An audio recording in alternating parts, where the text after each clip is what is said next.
Bill? Okay, we're going to move into the school community session, public participation. The board invites members of the community to speak on topics to be addressed in the agenda or on other topics of interest. Individuals wishing to make comments are requested to fill out the speaker sign-up sheet, including name and address, which must state at the beginning of your comment. The board will not allow comments regarding specific staff members or personal grievances. Courtesy is expected in this limited public forum. Participating time will be limited to 3 minutes per person and 10 minutes overall to guarantee the efficient operation of the meeting. Emergency exits are located to the rear and to the right of the room. Please follow the hallway to the stairwell on the right, down the stairs, and exit the building. Is there anyone that wants to speak during the public comment section? Would you please come and sign the sign-up sheet? Do you have a pen? Absolutely. There's one right here. Ah, perfect.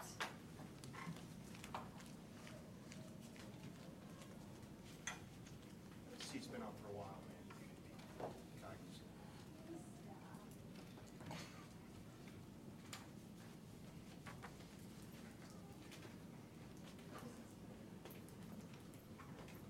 Put that as your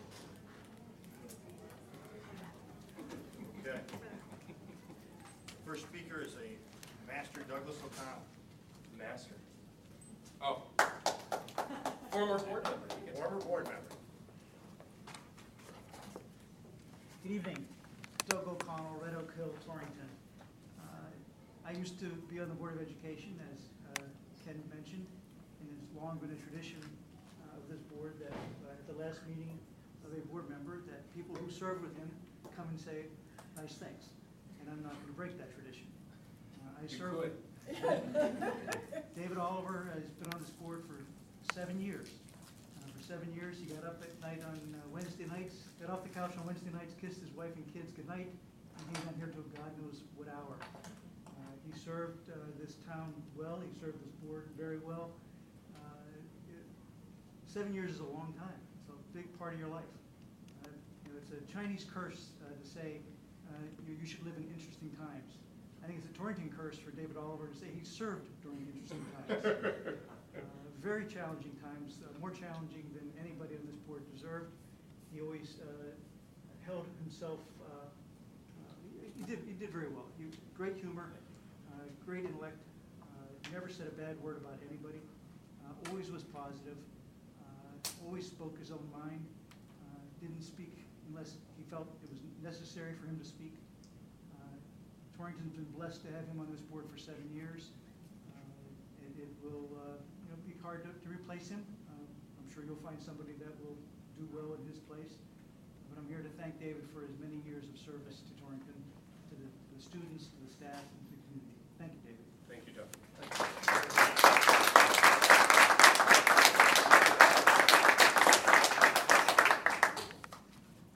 Next is Rachel Traub.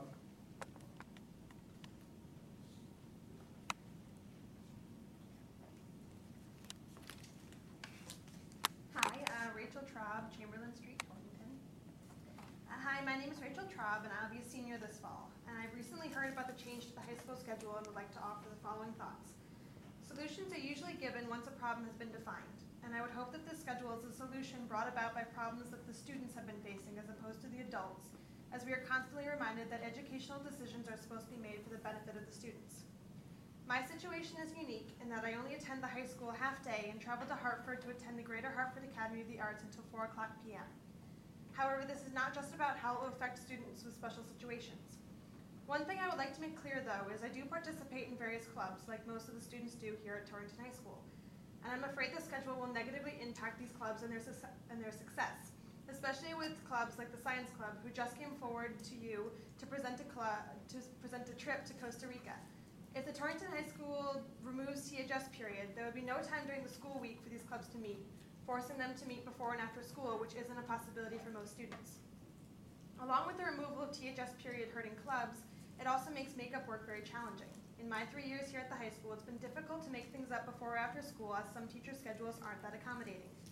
I'm also a very proud member of the Torrington High School Band, and I'm concerned that the condensed periods will make it difficult to accommodate one of the largest bands the school has ever seen this coming year. Just picture 130 students setting up their instruments and their chairs and their stands and getting seated and how long that could take. Setup time added to the already shorter period would be a detriment to our award-winning music program. As this is my senior year, I was looking forward to all the great memories seniors talk about every year. I think this schedule change is completely unnecessary for student success, and I hope that the faculty and administration can work together to reconsider the schedule because of the negative impact it will have on the students. Thank you. Thank you.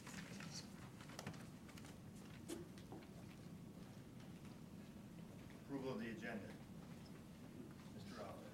Well, I'm going to, we have to amend the motion, or excuse me, I need to make a motion to amend the agenda to include a couple revisions. You want me to do that now? Yes, please. Absolutely. Okay. So we need to add in items 6.4E, which will be presentation of civic life, which is the reason for this big blue screen. Also, I need to move and delay my resignation. It's not very nice to do to me. From 8.4, move that to 8.5, and put in its place an approval of annual administrative contracts. Okay. That's my motion. Do we have a second for that? I would like to add an agenda item as well. Okay. So do you want to do that? Sure, go ahead. And I will draw. I'll amend my. I will draw mine unless you agree with it. Okay. Okay, and then we'll piggyback it. I would just like to add an item to the discussion item. I'm not sure now if this becomes 5 or 6, but just an explanation of the consent agenda for what these items are. It is not meant to be in any way evaluative of anyone. I just want a better explanation of what it is that we're approving here. And before I vote on it, I would like to know more about why, what all these staffing positions are. Well, when we make a motion to approve the consent agenda, you can bring up a discussion of it, and we can. Theoretically, it's not the way we've done it in the past. We haven't had a discussion Right. about the I consent understand. agenda, so. Do you want to clarify? If you'll allow that, Mr. Chairman, I'll allow then it. that's I mean, fine. If that's you'll allow fine. that, then Yeah. no need to add Just as long as- my agenda item. Yeah. That's fine, that would draw this. Okay, thank you. We also need to add an agenda item for the approval of the 1579 ratification that occurred this past Saturday. So you want to make that, move me down That'll again? be 5, and you've been postponed again. You are now 6. This is exactly why my wife wants me at home. So she can postpone you? Yes, exactly. All right, so we will add a 5, that will be That'd be 6. approved. No, you're 6. I'm 6, yes, I'm sorry. You're 6. You're just moving down. Just revise your motion. That'll be approval of I'm 1579 acquiescing. contract. Is that your motion? Yes, that's my motion. We have a second. Second from Mr. Ola. Any discussion? Seeing none, all those in favor? Okay, the agenda is amended and approved. Approval of meeting minutes. Board of Education meeting May 16th. We have a motion. Motion by Mr. Cavanero, second Mr. Rivero. Any discussion? Seeing none, all those in favor? Aye, opposed? Okay. Special Board of Education meeting on May 30th. We have a motion for that. Motion approved. Motion to Oh, Mr. Tebow, second, Mr. Marola. Discussion. All those in favor? Opposed? Abstentions? 2 abstentions. Mr. Cavanero and Mr. Traub were not here for that meeting. I was on the phone. You were present on the phone call. Okay. I'll vote approval, not abstention. Informational sharing session. Superintendent would like to bump the announcement of the kindergarten truck so that this young gentleman can go join his father's graduation. We're going to bump 2 up without. Anthony, you come forward, please. Got a big job here, Anthony. You have to reach in and you have to pull out one piece of paper. You think you can do that? Okay, go ahead. Reach in. Dig down. Let's see who's going to get the fire truck ride to kindergarten next year, if I can read this. The child's name is Raiden Natalie Long, and they'll be attending Vogel Wetmore School.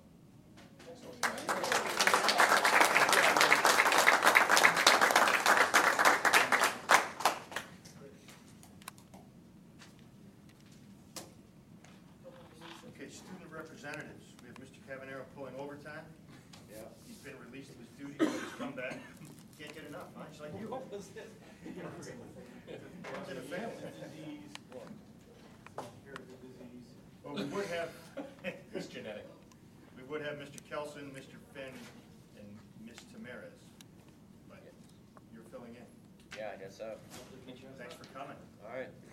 Great to be Great here. speech the other night. Was very good. So from East School, East School experienced a very successful and exciting end to the year. Our annual Fun Festival was held on May 31st. Our fifth graders celebrated their DARE graduation in late May and did a wonderful job performing skits and songs. The PTO also sponsored a Brave 5 picnic the last week of school. We held our annual Volunteer Appreciation Assembly on June 14th, which was attended by many of the special people who dedicate their time and energy to our learning community. We'd like to also take this opportunity to extend our gratitude to all our friends, families, and neighbors.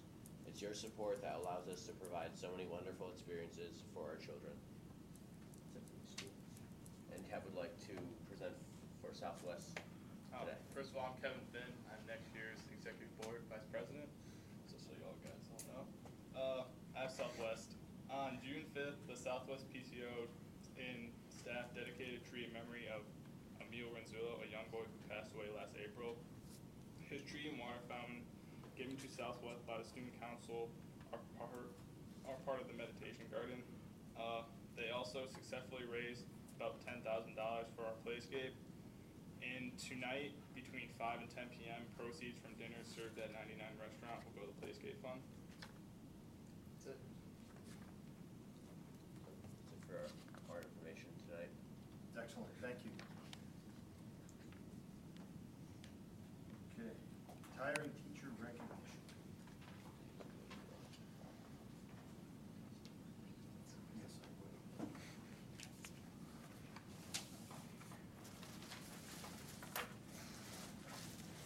Oh,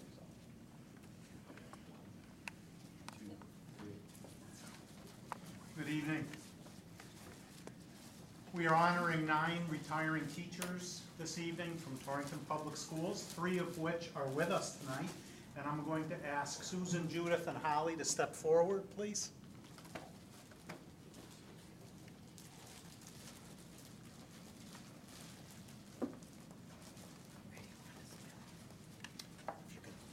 Yeah, why don't we stay back there so Ken won't trip.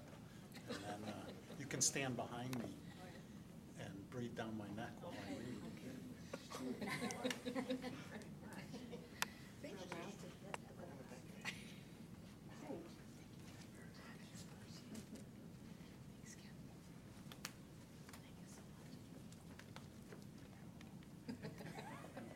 And look how well he turned out.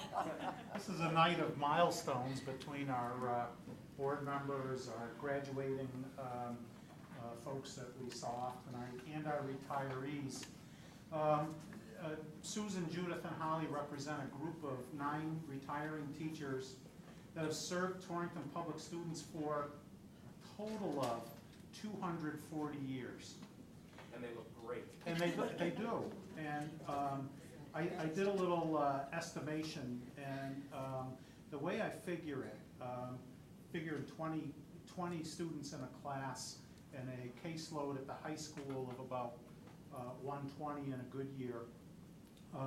They directly impacted the lives, these 9 people, of about 15,280 Torrington students. So they're a group of people that have had a huge impact on the students and families here in Torrington. I will read a quick biography or on each of our retirees, paying special attention to the 3 that joined us tonight. Retiring this year, Mrs. Catherine Chassie. Mrs. Chassie actually worked 2 stints with Torrington Public Schools. She originally came to us in 1971 to teach reading at the Vogel School. She left in 1975 to raise her family and returned in 1985, where she served as a long-term sub at the Vogel School and then as a language arts and social studies teacher at TMS. We also say goodbye to Susan Craig, who was not able to be with us tonight, but Mrs. Craig taught languages at the Torrington High School since the year 2000. She taught in Brookfield, Bethlehem, Litchfield, Washington, Canton, New Milford, Brussels, Belgium, and in New York State before settling in over the last several years at THS. We're so lucky to have her. Mrs. Craig is known to many for her outstanding Latin program at THS. We say goodbye to her. We do have Judith Hammer here this evening. She taught at the St. Francis School in Torrington for many years before being hired in Torrington Public Schools in 1998 to teach English at Torrington High School. She has served the students at 2 schools since 1972, and I was reviewing her personnel file, and I did get permission for this. She recently received emails from former students right out of the blue. One of the nice things about technology is they find our email address, and it's great when we reconnect. Just give you an example. Good morning, Mrs. Hammer. I don't know if you remember me.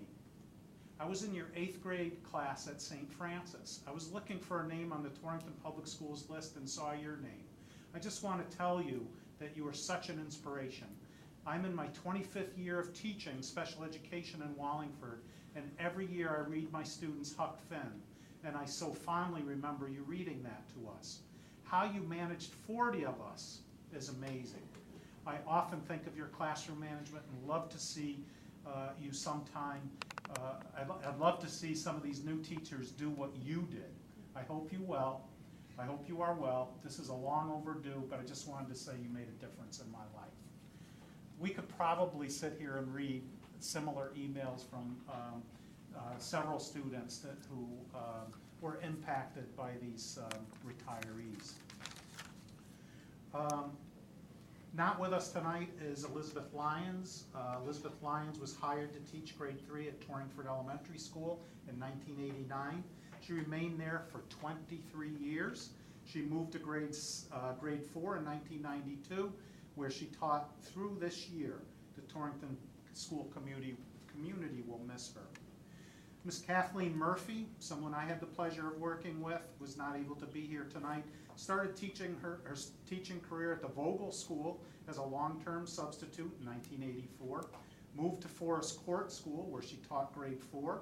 When Forest Court closed, she moved to the newly renovated Vogel Wetmore School in 1996, where she taught grade 4 and then grade 5. We do have Mrs. Susan Pelchat with us. Should be still standing behind me, Susan. Susan was hired in 1977 to teach at the Forbes School. She moved to East School for a few years, taught tag and then grade 6, returned to the Forbes family to teach computers as a computer specialist. After a short leave of absence, she returned to Forbes School, where she served as a grade 4 teacher, coordinator of technology, and more recently a literacy support teacher. She has brought many, many honors to Torrington Public Schools. She's Torrington Teacher of the Year, went on to be the Connecticut State Teacher of the Year. She was a Milken Award winner, a Fulbright Scholar. She was a member of Alpha Delta Kappa and Phi Theta Kappa, both honors education organizations. She was nominated by a student to be in the Who's Who in American Teachers, and was recognized by the Connecticut Education Association Board of Directors for distinguished service to educators and teaching profession. I also know that some of her projects were honored by the Connecticut Celebration of Excellence. So not only have these honors come Susan's way, she's also put Torrington on the map, so it's quite a distinguished career. Probably left a lot of things out. Lisa Profit is not here with us. Again, had the opportunity to work with Lisa at Vogel Wetmore School. Mrs. Profit was hired in '77 to teach at the Vogel Wetmore School in grades 4 and 5. In 1984-85, she moved to grade 1, where she's taught the remainder of her career. Lisa has served as a mentor of student teachers and beginning teachers throughout her career. Lisa was also Torrington Teacher of the Year back in 1993, and she'll be missed by the staff at Olga Wetmore School. We have Holly Simpson here with us tonight. Mrs. Simpson was hired in 1974 to teach science at Torrington High School and has been serving the students of Torrington ever since. She is known for her biology classes, having those AP classes. She was instructional area leader, coordinating the science department. She's been a mentor to beginning teachers and student teachers. She, too, has received Celebration of Excellence Awards by the state of Connecticut and served on countless committees, leadership committees, scholarship committees. I don't believe I've ever seen Holly without a smile on her face. Holly, you will be missed. Mr. Don Whitley is retiring this year. Mr. Whitley was hired in 1980 to teach special education at Southeast School. He later moved and transferred to Forbes to teach PE. In 1995, he moved to the middle school, where he has taught PE and health ever since. He served as an assistant athletic director, coached football, coached track, swimming, basketball during his tenure. Mr. Whitley will be missed at Torrington High School and throughout the district. And those are our 9 retirees this year. So we would like to thank them for their service.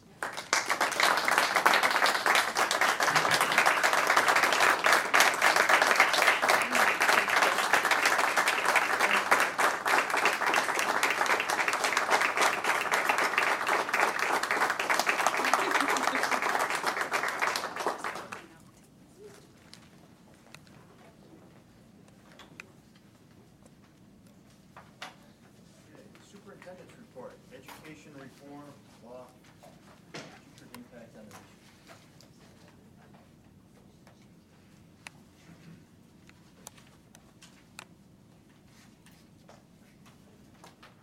You want to take this one?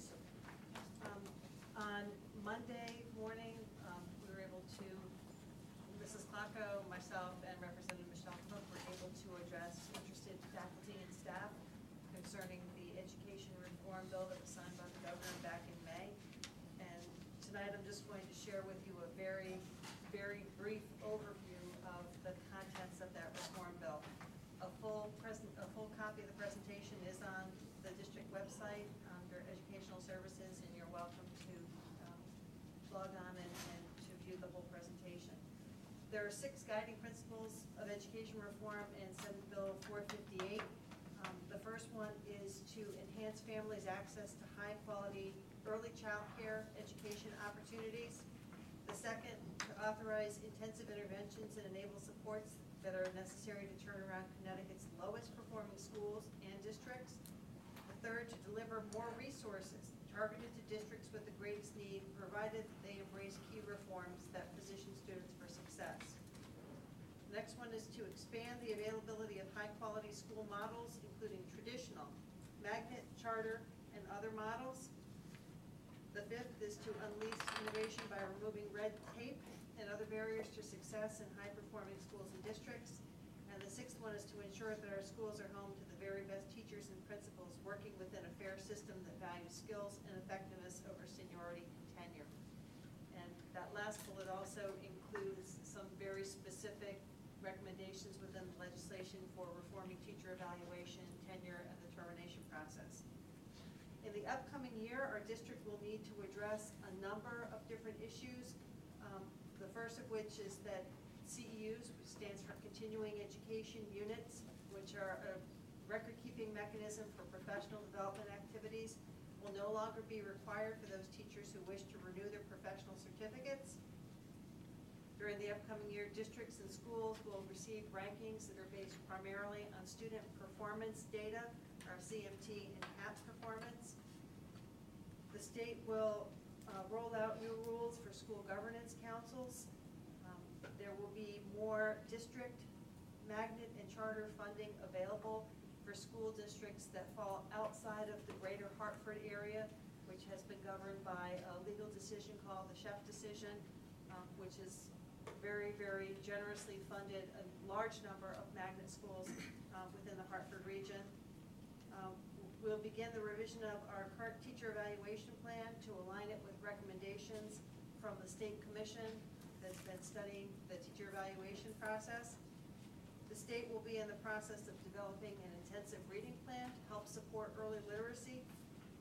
We'll see the addition of a 20-minute physical education or physical exercise requirement for all students in grades K through 5, which is in addition to health or PE classes and recess. So it will be another period of time that the state has determined that our students should be physically active in order to address issues that are related to childhood obesity. In the upcoming year, we'll be required to publicize school choice options on our website to make sure that the students who reside in Torrington are aware of all the educational options that are available to them, including the community school, but also vocational, technical, vocational agriculture, magnet school programs, and charter school programs to which they're eligible to apply.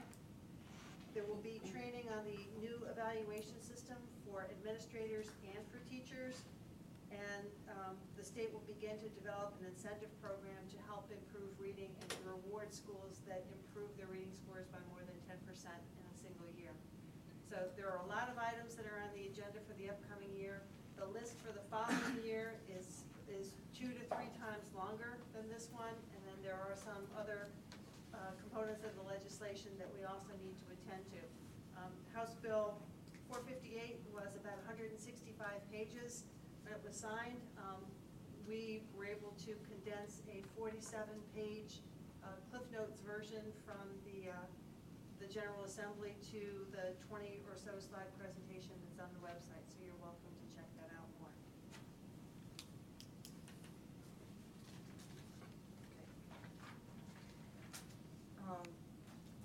Just to inform all the board members that all Board of Education policies have been ones that we've been working on, or at least current from last year and updated, are on the website. So right now, we do have an updated website of Board of Ed policies. Ellen, would you like to add anything to that? Yes, I'd like to recognize Deb Palutro for getting that done. The format, every format is the same.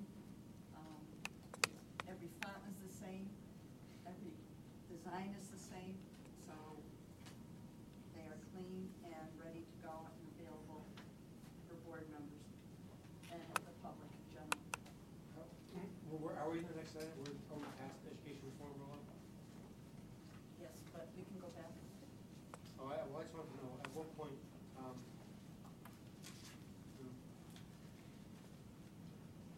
hopefully I guess it doesn't matter. I mean, this is so much, there's just so much stuff going on with this.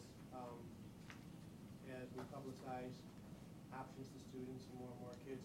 I went to the graduation this past Sunday, 255 kids graduated, right? I was chairman a little while ago. I remember 400 kids going across that, 400 plus kids. I mean, I was shocked. I mean, I knew the numbers, but I didn't actually visualize the difference until I sat there. I mean, it's stunning how many kids are dropping out of our school system. It's just stunning.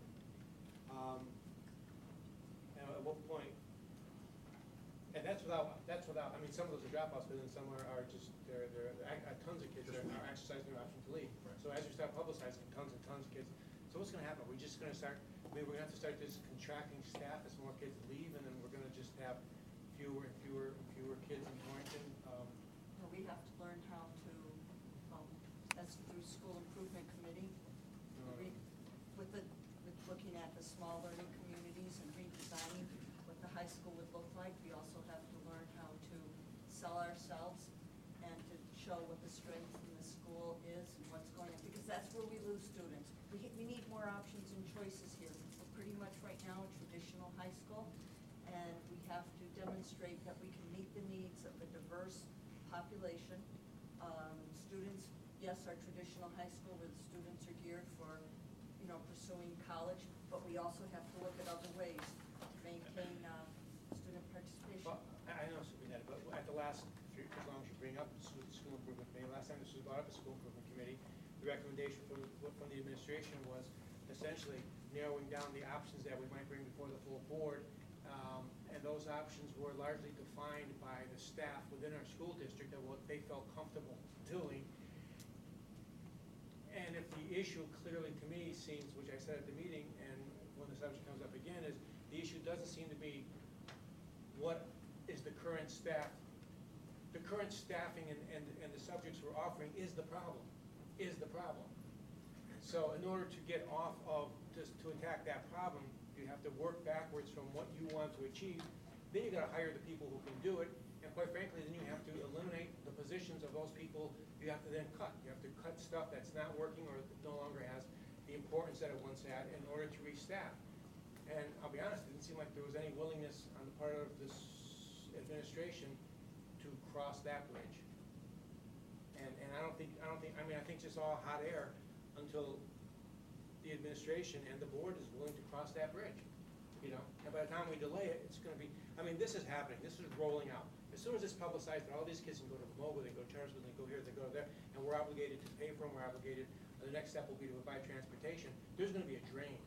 There is going to be a drain in this system, and this is just one element of this thing that needs to be discussed at the board and with some urgency, I would think.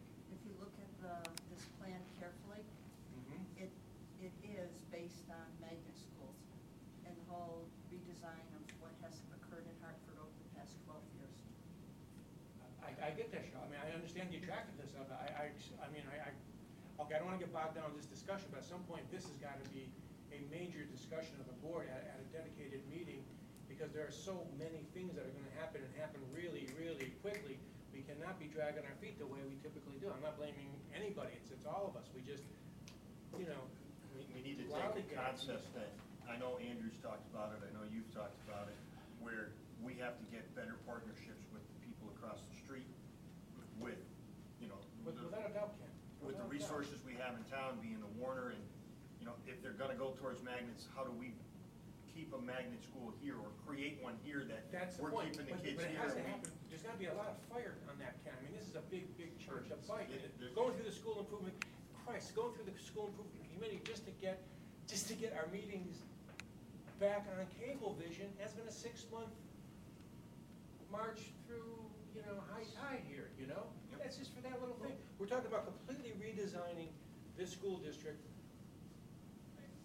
with a whole different mission statement. And we can't do it once a month in a 2-hour, as a discussion item on 2 hour, we can't do that, so at So some we point. can set up a July or August meeting to discuss, a direction. We're gonna have our retreat coming up here in Yeah. July. We're gonna nail a date down, and that can be one of our board goals, is to make something happen. We wanted a alternative, or forget the actual name that our school ended up. A small learning community? No, that Torrington Learning Academy. Yeah. We were charged with creating something like that. And we had, that was Chris's goal. We can just start up, we need to do this, we need to set up a magnet school, we need to set up, or whatever function we need to go after, and we need to pursue a way to tie our high school to some of the shop or other Absolutely. non-traditional educational assets available across the street. I'll drop it here, but at your board meeting, we've got to learn the board how to function so that a lot of stuff that we share at these particular meetings has got to fall by the wayside, and that, we got to just say, just go do it. Here's what we want, go do it. Yep. And these meetings have got to be about this stuff, because we are going to Yes. steamroll quickly on this. That's it for me. Vincent? I'm really excited about small learning communities. I totally agree. I'm curious about with opting out of the portions of NCLB. How is that going to affect school choice? Does it?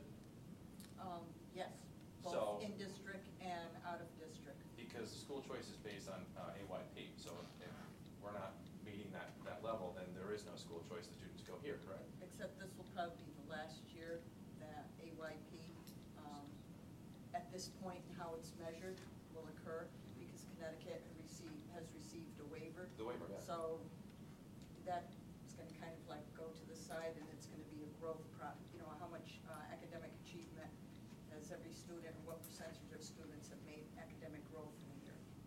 So school choice will still be a School choice, yes. Okay, all right. This is a very big push from the commissioner. okay. district, so among our elementary schools, and to interdistrict. So what we need is to develop something that attracts from our surrounding districts to want to come here. And there's another piece too with this law, is that if there are under 1,000 students or fewer in a district, it behooves those districts to collaborate with other districts.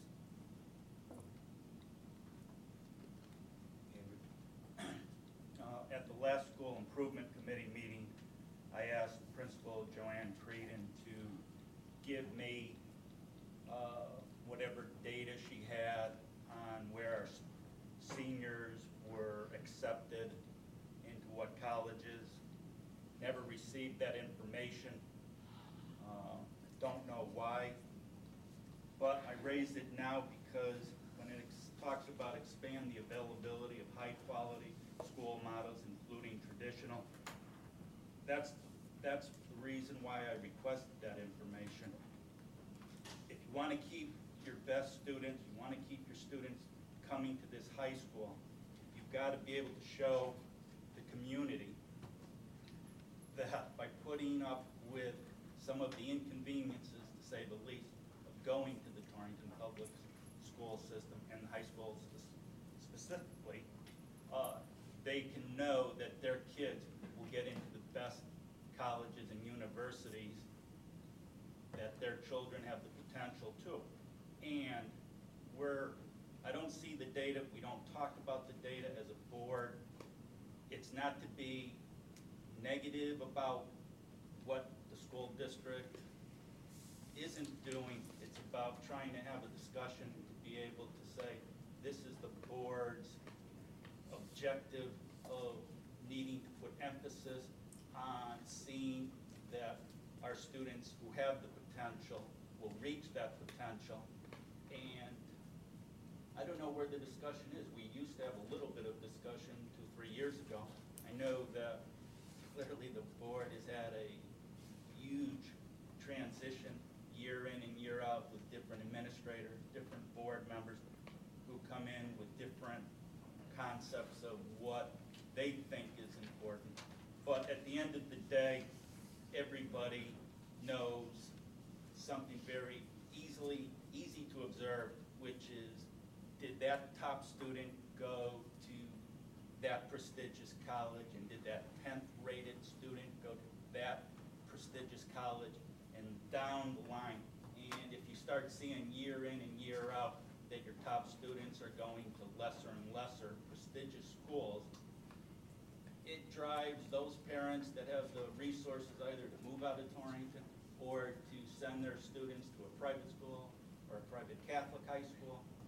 They're taking it, and we're going to end up with smaller senior classes, smaller high school, and we're not going to be left with the best and brightest that Torrington is producing at the grammar school level. So I don't know when the board wants to start trying to analyze it, to try and work with our administrators to figure out, is it a curriculum situation? Is it a situation that involves getting the culture of the high school to have a better educational appearance, a better social appearance? I don't know what's driving necessarily the parents that take their kids out of the school. But I tell you, if you can start showing parents that if their kids take these classes, they will be in the same boat as going to Litchfield High or Lewis Mills, and they can get into the same great colleges, they'll keep their kids here. So when do we? Don't you want to look more at where they've been accepted than where they're going? Because a financial driver can be where they're going. Yeah, and You can have a valedictorian get accepted to Princeton, but they can't afford to go to Princeton, so they go to UConn. And in your evaluation, you're saying Princeton's a more prestigious college than UConn. And well, I'm just using examples. Right. I mean, yeah. but it's not necessarily their educational background that made them choose UConn over Princeton. So it's kind of not a fair assessment, because cost is one of the biggest drivers right now in education. So wouldn't you rather see, that are valedictorian applied to these 7 schools and got accepted to all 7. Right. Versus she got applied to all these schools, she went here. Right. Because you want to see that we're being accepted at prestigious schools all over, whether we attend or not. Yeah, and we used to get that data. I don't see that data, so I would like, we always had the data at the end of the year. Didn't get it, don't know why. But I'd like for the board to We'll get be it more for you for next concerned month. about it. Yeah, that's. We'll have it for next month. Okay. Chris? I'm wondering if someone from administration can tell me, now that we know, I guess, what the methodology will be for the rankings, can we expect qualify for any additional funding? If I remember correctly, when this was being rolled, or when this was being debated, we fall in this gray area that we're not low performing enough, we're not self-sufficient, we're not wealthy enough, the district.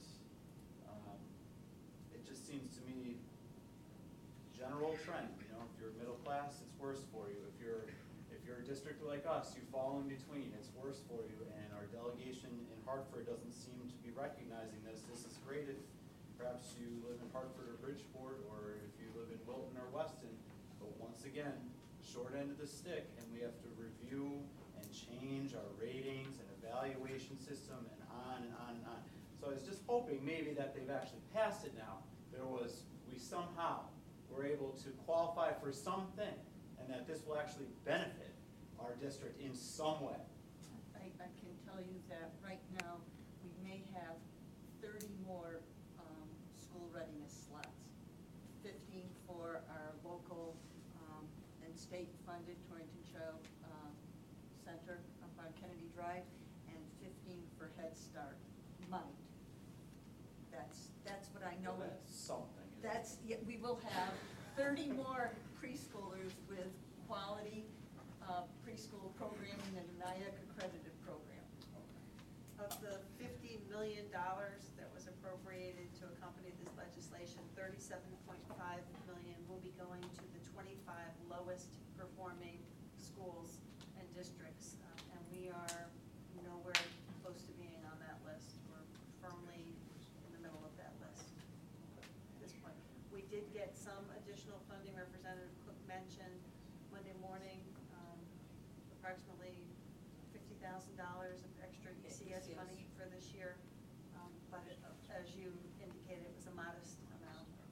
And we have invited, per board request, we have invited our legislators. They cannot make the July meeting, but they'll be here in August to discuss the ECS funding. But as we thought that they were going to be voting on it in October, no, they won't be voting on it until next January. So we're stuck into the old, with the new law, but the old rubric for the funding. Correct. Funding's been That makes frozen sense. for about, I think, going on 5 years now. Funding formulas been frozen. Thank you. Okay, thank you.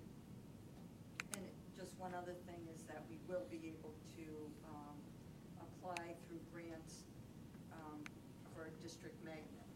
So that's something else that we should really pursue. Startup money for a smaller community. That's very positive. Improvements to facilities and grounds. Mr. Becerra, can you come forward, please?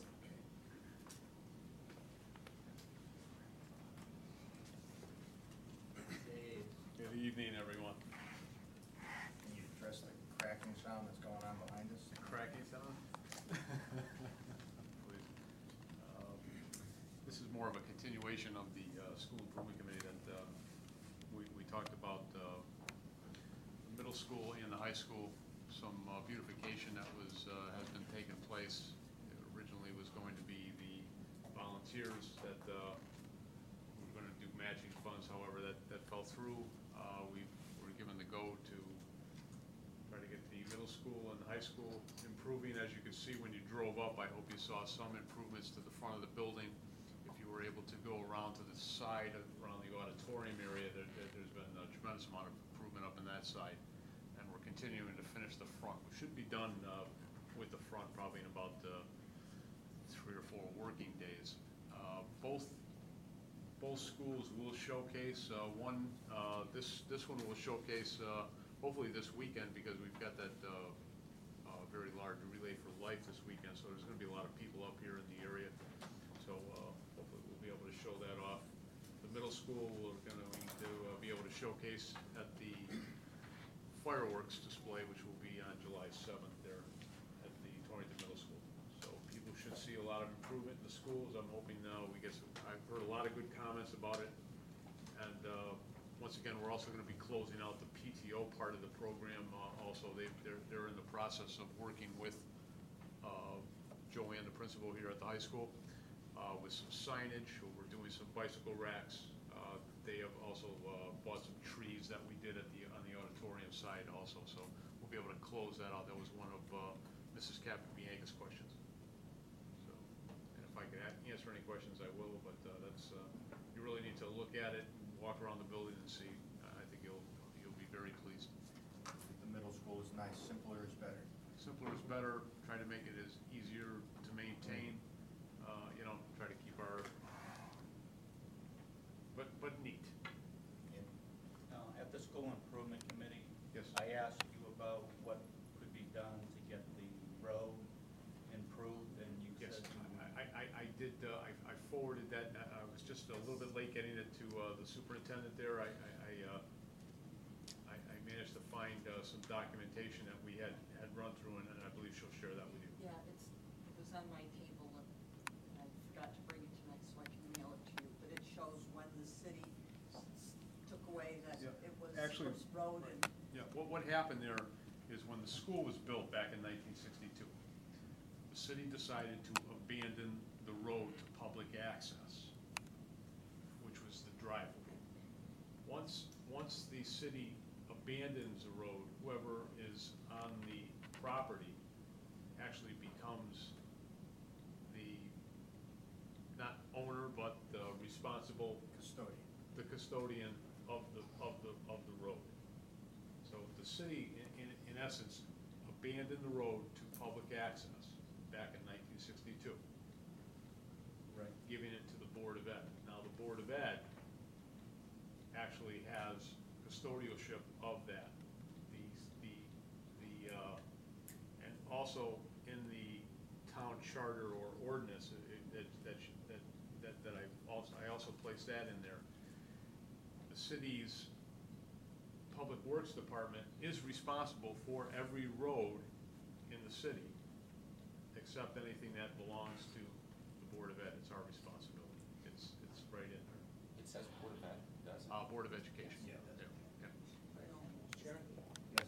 Should we ask Dave to put together, to get a proposal for the Board of Ed, so we can include it in our capital budget, and to put an RFP out to private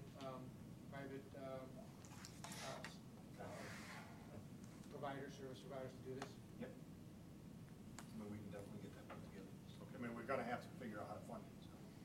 Yeah, from the capital, and if the city's not gonna pay for their budget, then it's here, and it's a danger, and it's not good, and it totally detracts from everything, other work we're doing in the school. I want to, the Bessie parking lot, I just asked about that, because is that the same what's the status of that Bessie parking lot is actually part of the Bessie Park. That's a separate piece of property. That's how they were able to put the skateboard park on there. Yeah, but it's at the point now where it's deteriorating to the point where, I would think you can make an argument that it's dangerous, particularly when you have elderly people who are coming to see their kids at the high school, that there are dangers and risks involved. And how can this board formally request that they repave that as a safety issue before we I'll start? send a letter to the mayor. Okay. I'll send him a letter requesting the Parks Department to review the condition of Because the I'm best park sure the Board parking of lot. Education can get parents involved at the high school who can attest to the fact that they've had elderly parents and grandparents stumble, trip, and fall in the winter because of the poor conditions, and we certainly wouldn't want a lawsuit because they failed to repave them. Dave, I would look at two ways on that driveway. That you're gonna have to look at a short-term versus long-term. Yep. I'm not sure we're gonna be able to finance the replacement of the entire driveway. We may have to do a repair to it. But if you're looking at it, traffic flow. The traffic flow in and out of it. Look, we're gonna have to do something to that driveway. Let's see if we can come up with a way to improve our traffic flow. I mean, if you count it coming in, there's 9 traffic crosses just to get to the front door, which is, in a traffic study, that's taboo. And we did the traffic study, if you remember, I don't know if you recall, we did that traffic study back when they were putting the skateboard park in. And we spent hours on hours counting cars day after day. And I'll try to find all those tabulations, I should still have them somewhere. And Does that, then that would imply that we own that back road also? we also own the back road, right?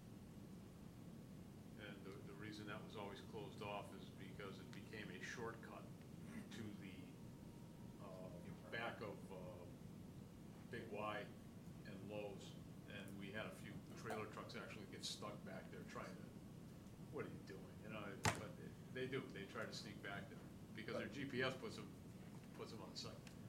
But that same, you know, if we're looking at a maintenance, we could look at a drop-off solution of traffic comes in one driveway, goes out the other. We could do that, that would have to, you know, we would have to, of course, go through the traffic division, that would have to be all approved through them, Board of Public Safety, because now we're going into a residential area there, you know, increasing traffic there, so there would be, I would think there'd be a. But it's a driveway. Our driveway. Yeah. I mean, it's a driveway currently.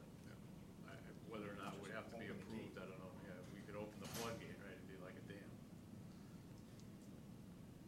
I'd be happy to entertain anything the board wishes on that. If you could just look at the RFP for the driveway to maintain and, you know, a small repair versus replacement. What about snow removal on the other, for the other schools? I remember we discussed the middle school. All of West Pearl off of 187 is the responsibility of the board. Yes. What do you mean by Westport? The entire road off of 187 is. Oh, yeah, that's ours. Oh, 183, I'm sorry, that access 183 road. is ours, and off of West Pearl is ours. Yes. And that's Those are our sitting, driveways. I understand that we do that, but is that what it says in the charter? We'd have to find I that would like also. to know the entire No, road. not West Pearl, the driveway from West Pearl into. No, West Pearl. No, West Pearl. Yeah, you're saying West Pearl. though. Not From- West Pearl, West Pearl is not our road. Okay.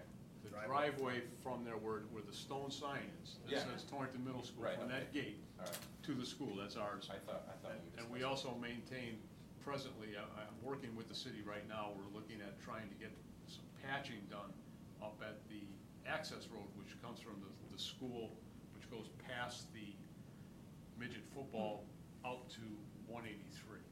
So I'm in the process of just working with the city, a little shared service there, we'll buy the asphalt, they're gonna come up and roll it out for us, so we're trying to do Yeah, that. because that's also our driveway. Yes. You're welcome. That was easy. That was easy. So we want to look at an overlay versus a complete redo, right? Well, you may even have to look at some patching right now, it depends on what the budgets come in at. Okay. I mean, if you overlay, you know, it's just gonna look like it does in a few years. Right. We'll look at it through different angles. Yes, sir. Look at a reclaim. Yeah. I think that might be in the 2006 packet that we had done there, so I could probably just update the numbers on that. Would anyone want to donate some trees along the driveway going up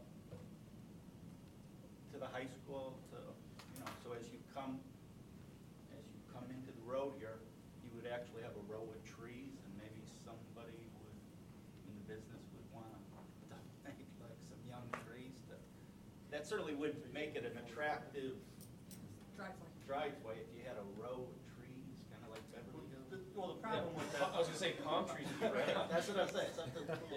But the debate has always been how much of that road from the Little Theater Drive down is ours. Right. Are we responsible for the sidewalks? Are we responsible for the snow shelter? If they abandon the road and we have to maintain the road, are we responsible for the sidewalks? You know, where's the limit end? Because there used to be a street line. But now, are we responsible street line to street line? Or abandoned street line to abandoned street line? I'm not really positive on it, you know, we would have to really probably research it even more, because as Mr. Traub pointed out, we don't mow the shoulders, I don't mow the shoulders or the snow shelf there. All we do is we plow the center, and we sweep them. I don't do anything on the, you know, From on the the curves outside out is shoulder. the city. The You you get a present legal opinion on who actually is the owner now of that road or that driveway? I have the official documentation on abandonment and ownership of Well, the. usually abandonment of a public road goes to the adjacent property owners to the center of the road. That's normally how it's done. So my question would be, who owns on both sides of the road? And they would actually own to the center. So if the two sides, the parking lot is owned by the Park and Rec, you're saying, or? It's actually the Bessie Park. And and they're under whose jurisdiction? They are under the Park and Rec. And then the other side where the basketball court is? Same thing. That's the same thing. That whole thing is a park. That whole pond and everything is all that. I think property. the actual fee to that road becomes in the ownership of the park, of the major Bessie, whoever they are, that organization. It happened to us up on the Cape, exactly what he's saying. They abandoned one of the roads. It was a dirt road.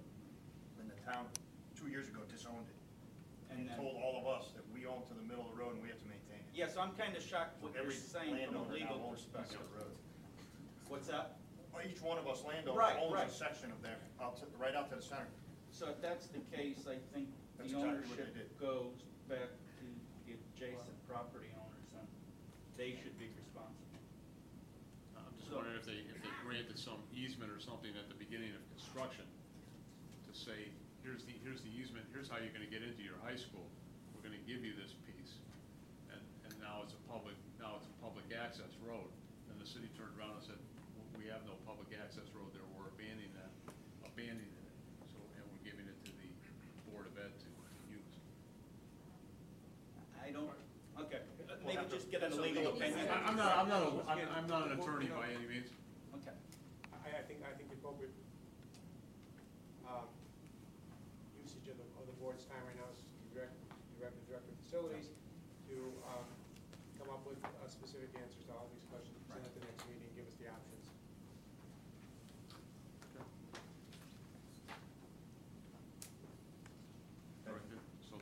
So direct. Okay. Online learning. Online learning in your, handed out, because in your board packet was from last Thursday, and this is actually through the end of the school year. And it's the colored one too, which makes it much easier to read than in black and white. But if you take a look, we had 60 students served since February, and per your request, Mr. Nargi, we showed how many were completed, how many will be completed during summer school, and then the incomplete because of attendance, because the students moved, dropped out, had difficulty with it, or just left it totally incomplete. So a total of 34 students have completed 60 courses among them. The total number of credits earned is 43 1/4. 78% of online classes were either completed or will be continued into summer school. Those students were previously failing in the traditional classroom. They have completed and/or are passing 85% of their online classes. This includes students with attendance issues. If you look on the next page, you wanted to know the courses by subject area. We had 19 in English, 31 in social studies, 13 math, 8 for science, 9 for physical education, health, and 31 electives. And the grades earned in the completed courses, 3 students received a grade of 90 to 99, 22 received a grade of 80, between 80 and 89, 21 received grades of 70 to 79, and 14 received grades between 65 and 69, which would all be passing grades at Torrington High School. When you look at the graduation status, as of June, 19 of the students who participated graduated. In August, we'll have another 7, and then you see the students who either dropped out, had an attendance issue, or it was incomplete because of special education needs. The projected number of current online students projected for the summer will be seniors projected to attend summer school for August graduation 8, and underclassmen projected to attend summer school somewhere 7, and then there's also 4 at Kitchen Avenue, so there'll be 11. So we have 50 slots available. 14 online program students are projected to continue their online courses into the summer. School counselors project that all 50 slots will be filled and a waiting list may be necessary. And on the last page, you have some testimony from students and teachers who've been involved with it.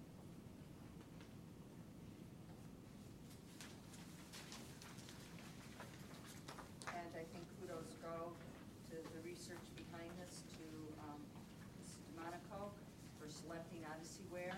And then I think next kudos go to Mrs. Barbara Beatty, who's been, who's organized this and worked with our guidance counselors. And then to the tutors who work the program during the week. Tried to have tutors with the 4 major content areas. And technology, you still need human contact. So I think the combination has served the students of Torrington well.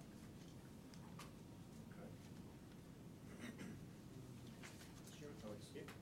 I'd just like to get at some point a breakout what this costs per credit. How do we do an apples to apples, compare online learning versus regular learning, what the cost is? I know we've got startup costs that you have to factor in, but. Do you want, I'm going to say that for the seats are $700 each slot, $700.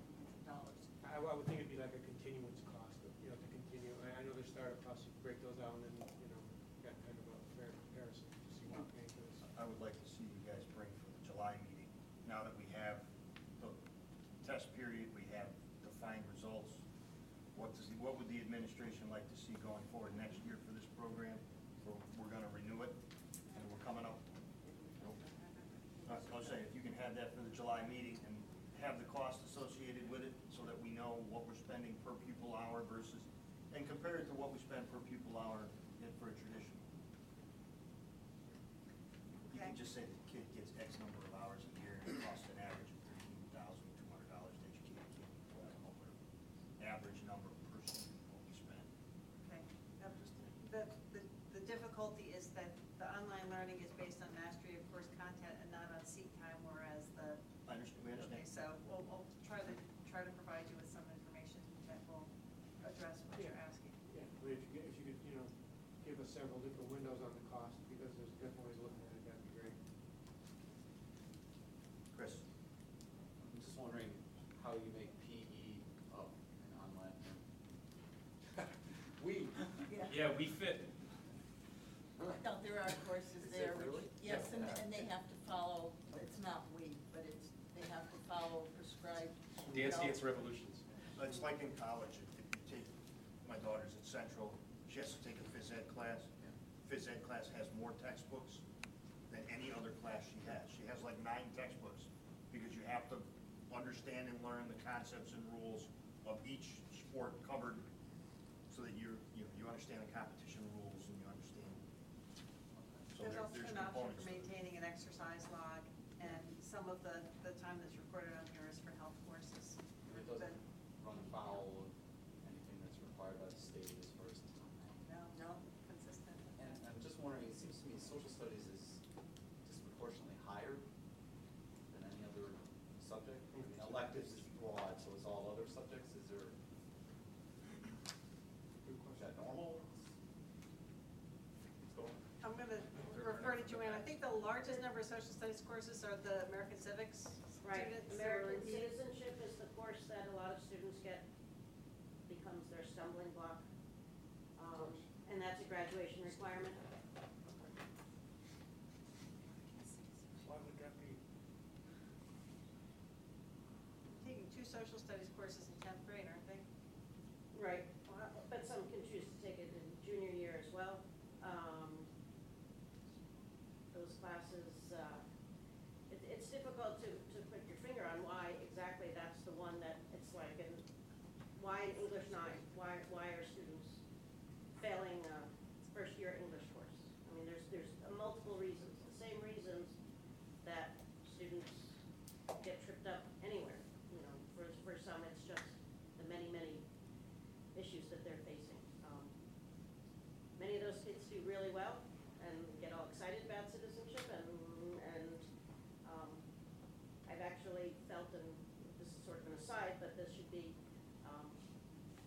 course. And they know this is what they need, it's their last, they don't have 2 or 3 shots at it. And that's when kids are ready. They're ready to register to vote, and citizenship suddenly is something that they connect with. So we're looking at the social studies curriculum and trying to figure out why do we have so many repeats in that course. So you're, So we are aware that that is an issue.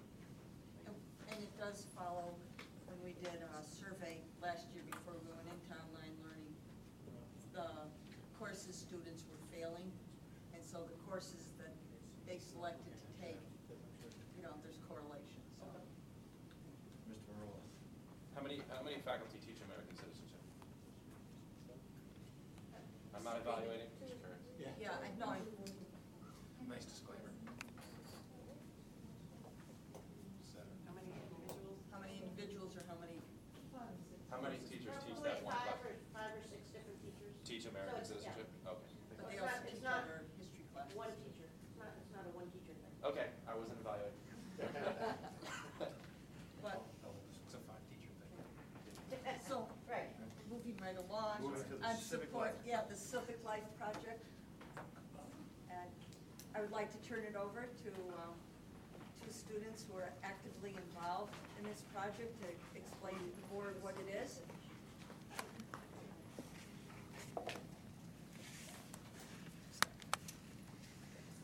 Let the ladies take a seat, and maybe I can just introduce the project, and then they can answer any questions. But it's a nice segue, because this is another way that citizenship can be taught. And we dabbled in this year as an extracurricular project, and that's what we want to show this to you tonight.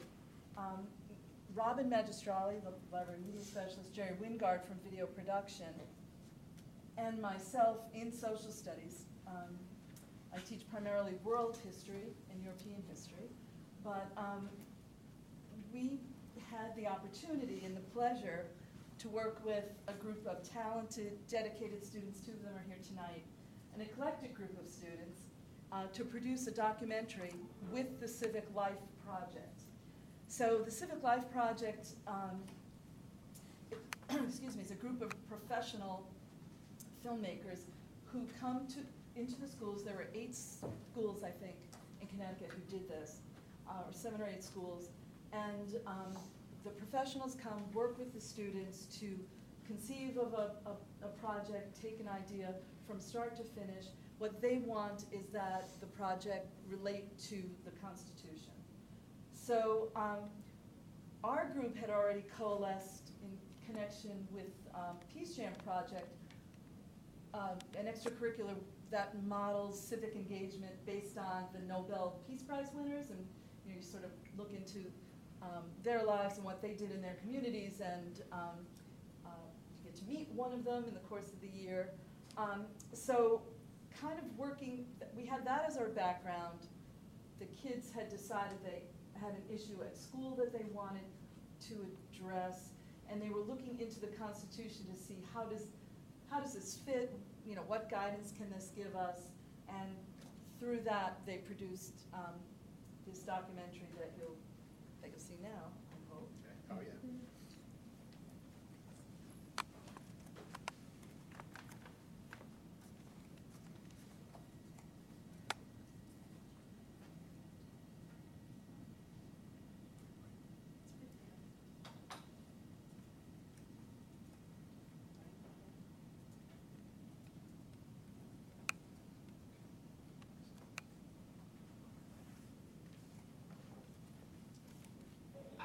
If anybody wants to come down here and watch.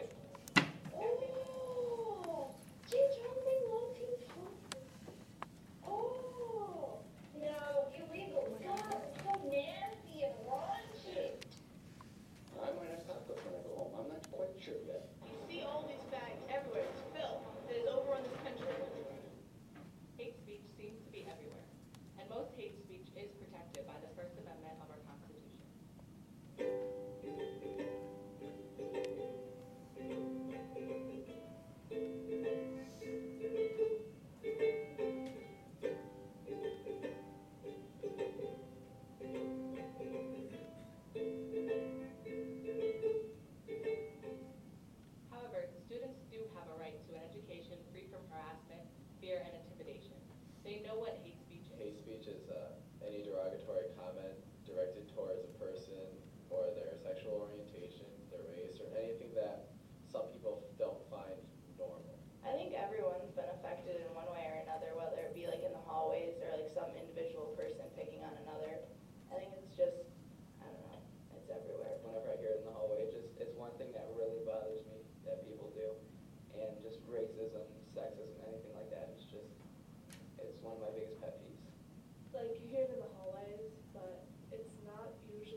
it makes you feel different and out of place. And no one should feel like that. Principal Joanne Creeding defines hate speech as mean speech and verbal bullying. Really the nasty comments that people make. Hurtful, accusing someone of being a slut, being a whore, being a fill in the blank. How dare you blank. That kind of speech is what then goes back and forth and then escalates to problems, to sometimes to physical problems. Victor Diaz, a junior in our school, was attacked by a group using racist trash talk. I see a white van coming down, so it passes me, and then when it passes me again, it just stopped out of nowhere, and then like five dudes just came out. So I didn't know what to do, so I just pushed my brother so he could run up to my house, and me and him split, and there was another one of my friends, and he just left with my brother. And then like I was trying to get away, so I jumped across some bushes and stuff, and then like there was a fence that I couldn't jump, so I got stuck on the fence. And then that's when they surrounded me and started hitting me and stuff. And like I was trying to like grab onto the fence and like hold on, and they were trying to, while they were pulling me, they were hitting me, and then they hit me on my right hand with a crowbar, and then they were stomping on my head. And then like after that, there was a lady that said, "Oh, I'm calling the cops." So that's when like after they saw me that I was beat up and stuff, they just left me and ran. Reporter Kevin Lim says the attack on Victor sparked action by the community and the school system. The school officials recognized that there was a problem early on and also realized that the problem had gone unaddressed for a long time. Maria Gonzalez, a Torrance resident active in the Latino community, explains how the dialogue that took place after Victor's incident had some positive results. It was something that really impacted the whole community because so many things was going on that nobody knew. Only our youth was going through all these problems, even in high school, middle school, even elementary school. And they wasn't talking about because they was afraid to talk. So because of what happened during that time, I guess it gave us the opportunity of our children, the opportunity to talk, to let it out. While progress was made on some fronts, hate speech, such as mean speech, homophobia, racial slurs, and cyberbullying, is still a problem.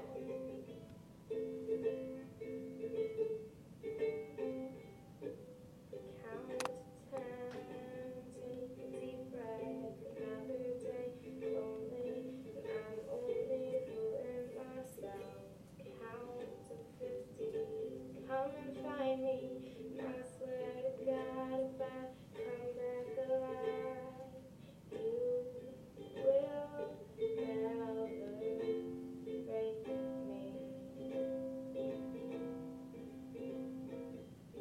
Try and break me now, I dare you. Try and break me down. Oh, I keep running. Our state representatives recognize the issue of free speech, but thought the legislature should act to stop bullying and hate speech in schools. If someone is too afraid to go to school or can't function as a result, or in some cases worried about their physical well-being, that's when you cross the line between free speech and something that becomes hate speech. Hate speech and verbal bullying have had serious consequences across the country.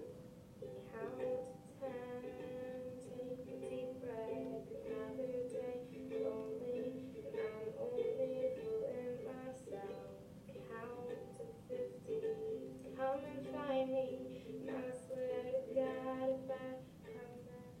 In Connecticut, the legislature enacted Senate Bill 1138 to strengthen school bullying laws. We put in action the ability for bus drivers and other school administrators and faculty to be mandatory reporters of bullying and what they see. We also enact the conversation of bullying outside of school, whether it be on the internet or via text message, and we kind of roll some of that in because we know that it just doesn't stop at home. And for for me, those are two of the biggest proponents. Plus, it also mandates some training for different staff and people that are involved with students on a daily basis to understand what bullying is and how to handle it and which direction to go as we go forward. The Connecticut branch of the American Civil Liberties Union opposed the new anti-bullying law. The ACLU held a seminar on the issue at the University of Connecticut's School of Law. One of the panelists, Maria Cannonen, explained the ACLU position on the Connecticut law. As I understand it, the definition of cyberbullying is far too vague to give schools adequate notice of what is prohibited and what is permitted. And that's one of the fundamental precepts of due process, that before you're going to punish someone for engaging in an act, they have to have fair notice of what is prohibited. Hate speech can be used overbroadly to restrict or punish speech that is actually protected speech under the First Amendment. So the First Amendment doesn't protect you from hurt feelings, it doesn't protect you from obnoxious speech, it doesn't protect you from hateful speech. Our principal often faces the conflict between hate speech and free speech. Where is that line? That is a very hard line to determine. We grapple with that all the time. I have a school law book, which I almost sleep with because I refer to it so frequently, trying to figure out what is the best, what is the judgment here? When we've added now this new layer of social media, oh my gosh, this is a new frontier. I don't know what the school can really do about it, but I think something should be done about it because these negative slang terms in the hallway need to stop. We have a club here at school called Peace Gym. At a faculty meeting, they described the no hate posters that they are putting up around the school. And the purpose of these posters are to kind of catch the students' attention and maybe it's to make them think about what they're saying before they say it or what they're doing before they do it. Other students have been involved in events like Music in Common, which is an organization that works to build understanding and community through music. You're beautiful, so close your eyes and breathe in the world. And the Torrington Student Forum, where student leaders are trying to improve school climate. And the creation of public service announcements, developed by video production students to raise awareness that words really do matter. I will not break a bed, but I'm safe. I will not take the beatings. I will not shake.